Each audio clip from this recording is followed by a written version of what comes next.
Hello and welcome to this short video from Birmingham Education Partnership for parents on how you can help your child or young person if they're feeling anxious.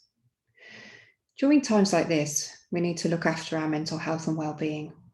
You can't always know what's happening, but you can focus on looking after yourself. This guide will give you some ideas that can help if you are noticing you're feeling anxious, and also how you can help your child if you've noticed they seem a bit wobbly or anxious too. So what is anxiety? And it's normal to feel a bit worried, scared, or helpless about the current situation. Anxiety is a feeling of unease, like a worry or fear, that can be mild or severe.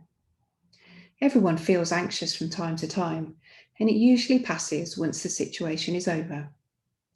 It can make our heart race. We might feel sweaty, shaky, or short of breath. Anxiety can also cause changes in our behaviour, such as becoming overly careful or avoiding things that trigger anxiety, and it can interfere with our everyday lives and our relationships.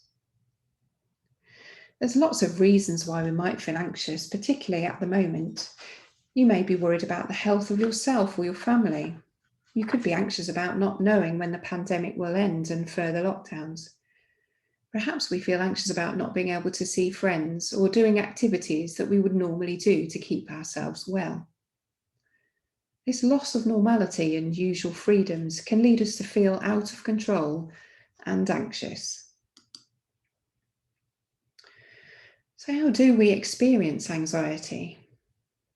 Sometimes we experience anxiety as a physical sensation. It's different for everybody though. So if we take a look at Chester the cat, he's showing examples of where we might feel anxious in our body. This could be a headache for some. For some people, it's a lump in the throat or a feeling that you can't talk. For other people, it's a butterflies in a stomach, or often children will talk about feeling sick. For other people, it's clenched fists or cold hands. Have a look at this image and perhaps use it with your child to talk about where they might experience or feel their anxiety. We also know that if we can actually name our emotions and the experience and the feeling that we get, then the more likely we are to be able to navigate to the support that we need and to be able to manage the overwhelming feelings and perhaps the behaviour that follows. And this emotion wheel really is just to share with you that we have a whole range of emotions, and the way that we might connect with those and experience those feelings are different. So, for example, if we feel proud, we might feel tall and inflated. If we're feeling courageous, we might be feeling steady. If we're feeling anxious, for example, we've got examples here of foot tapping or fidgety. This is another way that someone might show or someone might experience their emotions. When we are anxious, our behaviour and actions might seem more up and down than usual, or we may feel disconnected from what's going on. This can sometimes make our behaviour erratic, or we can feel closed off. Some people experience feeling tired and can't be bothered to do anything or motivated. And normal sleeping and eating habits can be disrupted too.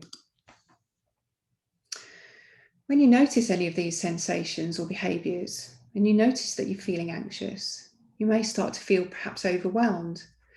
It's often really good to try and focus at that point what we can control and what we can let go of. So if we look at this infographic here, turning off the news, for example, is something that we can control. We might be feeling more anxious because we're seeing it all the time.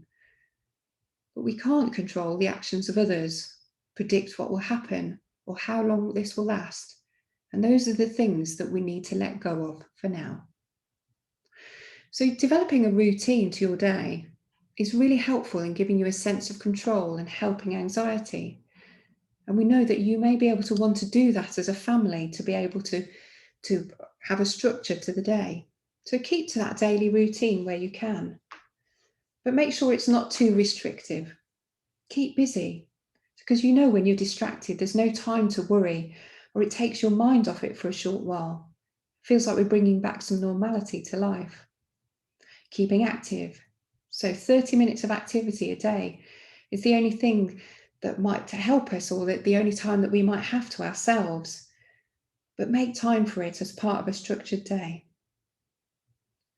Reach out to family and friends on the phone or online.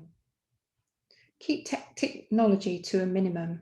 Try to reduce the time on technology or watching the news, as we've said, because we know overly watching the news can sometimes increase stress levels. Keep relaxed. Take time to relax every day. Sometimes that's easier said than done, but do your best to take some time for yourself and help your child or young person do the same. Keep doing things that are fun. You and your child will love it, even if it's just going out for a walk together or finding an activity or a puzzle. Keep positive and don't give yourself a hard time. These are difficult times that we're in. What can you do to help with your child's anxiety?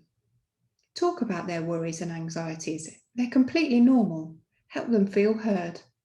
Reassure them that it's okay to feel this way and show them you understand how they feel. But try not to over-reassure.